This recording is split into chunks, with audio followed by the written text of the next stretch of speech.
Hello there. I'm Scotty. You're not, and continuing Tubi Horror Weekend 5. We are checking out Benny Loves You, a movie that was originally came out in 2019. It was filmed in 2014 and 2015. Came out originally in 2019. Got its wide release in 2021. So it's all over the place. Or wider release, I should say. It's direct-to-video stuff. This was written, directed, shot, music composed by Carl Holt, who stars in the movie as our main character, Jack. And the story is that Jack, his parents die in an accident, and he's forced to grow up putting away all his childhood things. He's 35 at this point, but he puts away his childhood things, and unfortunately for him, his childhood bear toy comes back and is out for revenge, killing anyone who would be a dick to him or would take Jack's love away from Benny. So,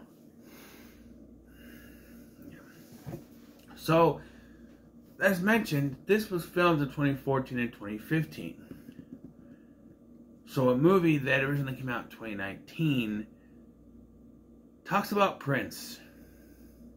Yeah, Richard says that he's going to a Prince concert, and he is... I want to address this first, so I don't forget. And he's all about Prince. And I'm sitting here going, Prince was dead when this movie was released. But they filmed it in 2014 and 2015. Prince did not pass away until 2016. So he was still alive when they filmed this. But in hindsight, you know, if I was Carl Holt and I was releasing this in 2019, I would have found a way to get the actor who played Richard to come back to redo scenes or something. He didn't end up winning, but I don't know. It's very weird that he released this with all that Prince stuff still intact.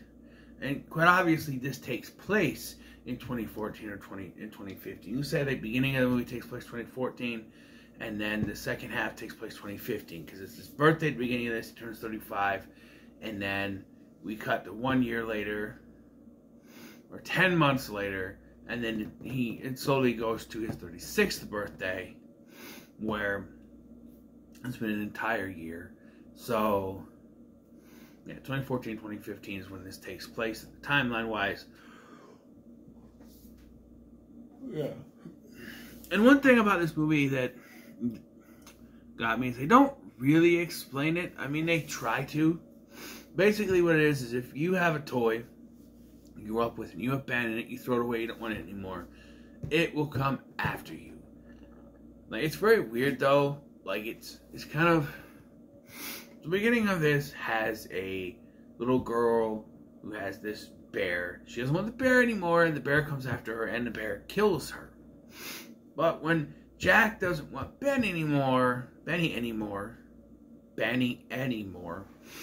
it doesn't kill him. It sticks around and wants to still be his friends. Kills anyone who would get between them, like the real estate guy trying to sell his home, or a new love interest, Dawn, that he finds. He wants to go after him. He stabs Richard at one point. He goes after his boss, and he kills other people. He has a whole bunch of his co-workers in a great montage of him just killing. There's so many montages in this. This could compete with Rocky 4 for the most montages. I think this has more montages than Rocky 4. There's montages all over the place. And it's clear that Carl Holt didn't know how to transition certain scenes without these. There are several, like the character development between Jack and his girlfriend is all done through montages. There are 2 montages dedicated to their relationship, them getting to know each other. It's all done through montages, because I don't think he could write character development scenes. So he just said, we'll just do it in a montage and do it that way.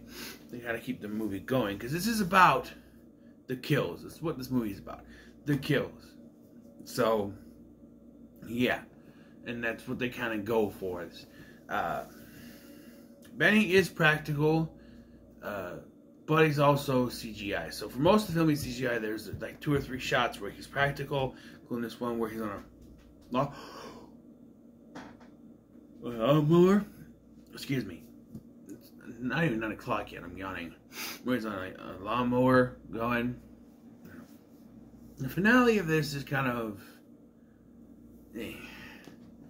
strange. So,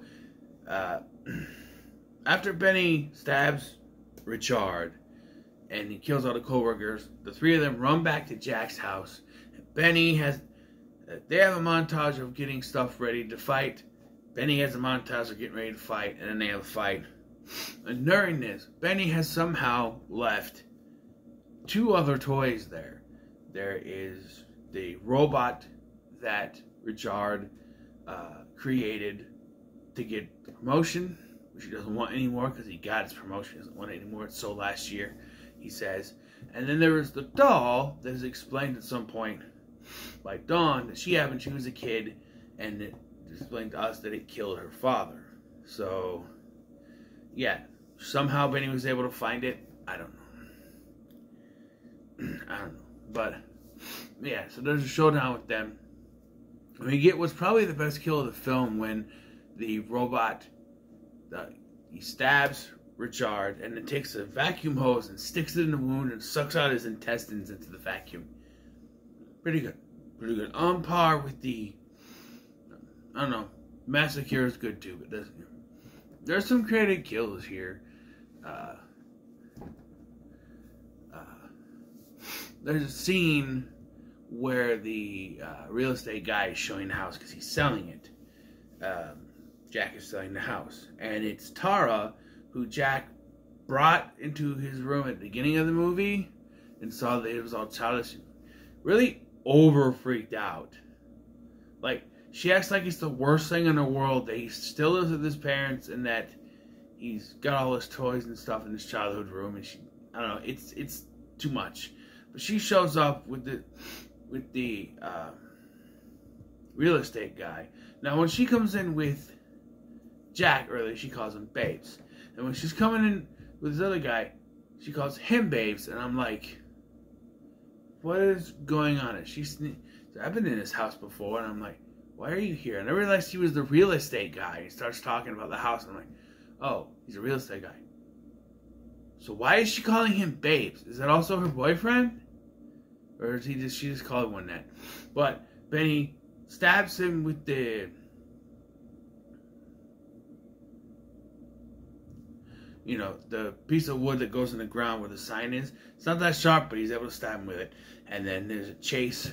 He spills hot tea on him. And then there's a chase where she goes up to the attic. Tara goes up to the attic. And that's where she is for the rest of the movie. And there's a post-credit scene where she died. She died of starvation. And it's like,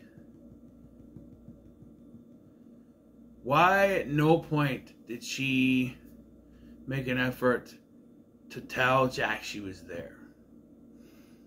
Why didn't Benny make an effort to get up there? I don't understand it. And why when she's clearly there, up there, still alive when they are fighting over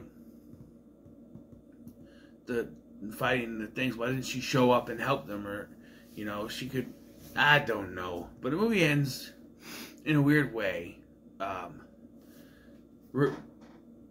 Richard's dead. And then the robot that killed Richard now starts fighting Benny for some reason. And then Jack saves him because he was about to... So he finds a thing that's supposed to be like a button. And I thought it activated the robot to come after Benny. But no, it activates this plank of wood to knock the robot down and...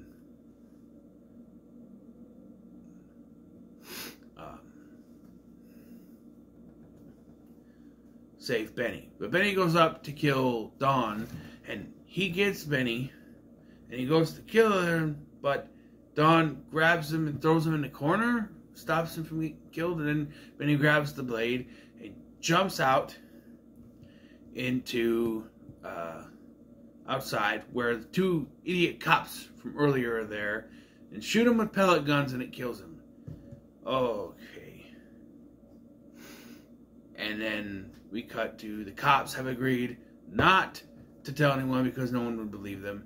And then Dawn and Jack have sold the house and they're moving on to their own thing. They had Benny with them for some reason, tear it to pieces. And then it's set up that the robot and the bear from the beginning of the movie are doing something. Okay, so from a technical standpoint, Carl Holt said he really wanted to make a movie, but clearly he didn't know how to format the movie.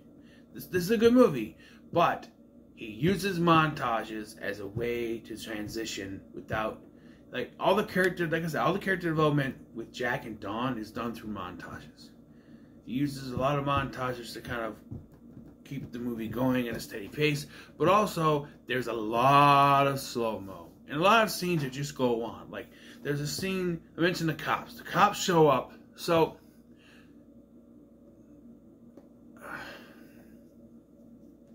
what was it? After Benny first comes to life, he kills all the toys. So Jack calls the cops for some reason. They come in and they kind of go over what happened, like someone broke in and stuff.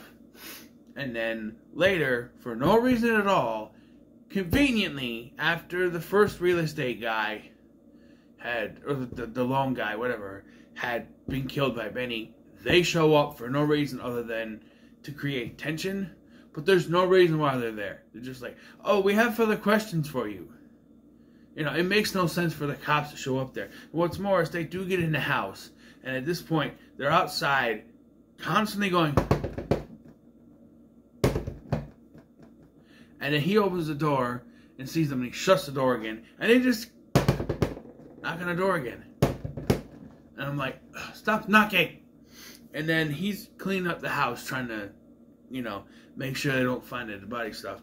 They come in the house, and there's an extended sequence of them talking, and then he just looks at stuff, and you see, like, blood coming out of certain places, like, the body, which it wouldn't happen like that. Like, the body is stuffed in somewhere.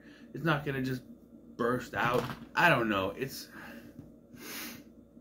just goes on, and, you know, you could tell this is his first film. He did a good job, but I felt like with a little more, like, he should have had someone else who knew how to do a film to do this. Then it feels like there's montaging through stuff that we need to, you know, stop and talk and have conversations and build character development, and then realizing, oh, the movie isn't long enough, so he just has moments where it just stretches the time out, and he didn't know exactly where to put certain things to do it right, but, you know,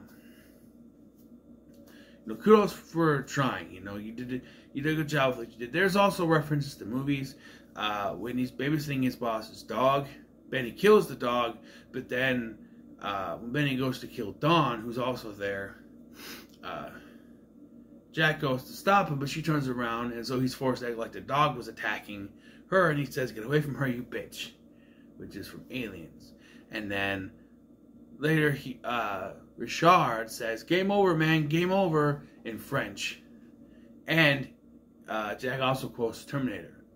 He's remorseless. He can't be reasoned with, that whole thing. He has no remorse. He can't be reasoned with, that whole line. So, yeah, that one I recognized. I'm like, oh, you know, get away from me, you bitch. And I didn't recognize the French one until I watched the Dead Meat kill count for this. But, yeah, overall I enjoyed this. It, you know, needs a little more polish on it. You know, maybe you should have had someone else who knew how to make films. I understand this was a dream for him to do, and that's great. Let's talk about Benny quick before I give my rating, okay? I mentioned Benny is a bear. If you look at a picture of this thing, it looks like a dog. I don't know. And then his big thing is to come out with scare bears based around Benny, and then different looks of it. And I'm just like, but it's not a bear, though. It looks like a dog. The ears. It's the ears. They don't look like bear ears. I don't get it. I don't get it, but, you know, whatever. So, when it comes to Benny Loves You, I'm going to give it a middle of the road. I liked it well enough. I felt like there were some pacing issues, like I said. There was montages where it should have been character development, and then when you needed to kind of run out the runtime, there's just slow motion and scenes that go on forever. But it's a decent effort, so it gets the middle of the road for me. So, what are your thoughts on Benny Loves You? By the way, the doll, the Benny doll, he says stuff like, Benny loves you, play with Benny, and then he does this weird, oh wow, that sounds like he's a little too happy. But what are your thoughts on Benny Loves You? Leave in the comments below. Make sure you like, share, and subscribe. Thank you for watching. I'm Scotty, and I'll see you in the next one.